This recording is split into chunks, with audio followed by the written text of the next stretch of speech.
لسر چیاین بلند لسر زمین پیروز کردستان ولاتم دلم خاکم جبا کور هتا باشور جیروجلات هتا رو جوا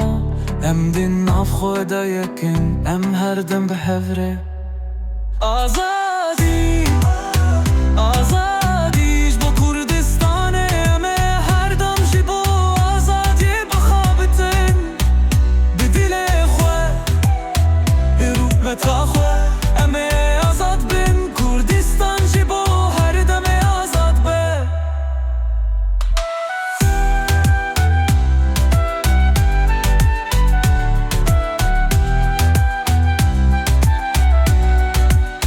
درن تلی چمن زلال چیاین بلند هر تشته و هر نگاریه جمره به هم پایه زمانمه شندمه دیرو کامه امه هر دم و پاریزم بیچان و بیدل آزادی آزادیش با کردستان امه هر دم جبو آزادی بخبتین به دل خواه بیروم تا خواه امه آزاد بین کردستان جبو هر دم آزاد به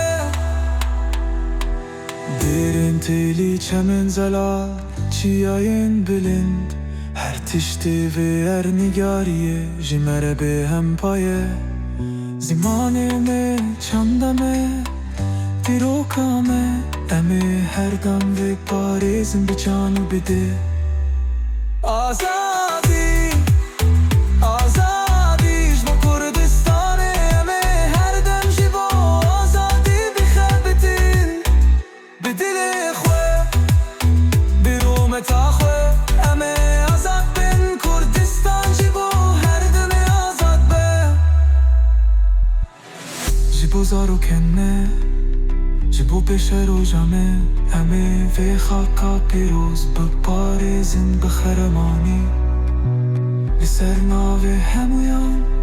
امه و بانگی بکن کردستان کردستان آزاد به آزادی آزادیش با کردستان امه هر دم جبو آزادی بخبتین به دل خواه بیروم تا خواه امه آزاد بین کردستان جبو هر دم آزاد به This song celebrates the unity, the land and the cultural richness of Kurdistan, calling for freedom and peace for its people. Remember, the melody and rhythm of such a song would be best suited to Trudlicho, Kurdish music styles to truly capture the spirit of the lyrics, post-Kurdish music traditions.